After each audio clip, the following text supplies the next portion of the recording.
नाशिकमध्ये आयकर विभागाच्या माध्यमातून नाशिकमध्ये सराफ व्यापारी त्यासोबतच बांधकाम व्यावसायिकांवर छापेमारी सुरू आहे।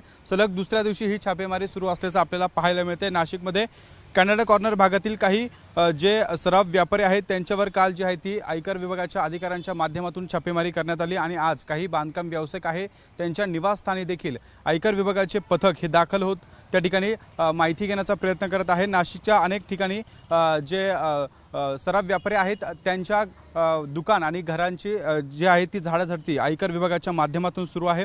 जवळपास या ठिकाणी 39 वाहनांमध्ये आलेले हे अधिकारी काल पहाटेपासून नाशिक शहरामध्ये दाखल झाले आणि त्यांनी जी आहे ती तपासणी सुरू केल्याचं आपल्याला या ठिकाणी पाहायला मिळतंय। त्यासोबत सोने चांदी खरेदी आणि दागिने यांच्या व्यवहाराबाबत हवालांचा संशय आल्यानं ही कारवाई सुरू असल्याचं या ठिकाणी पाहायला मिळते।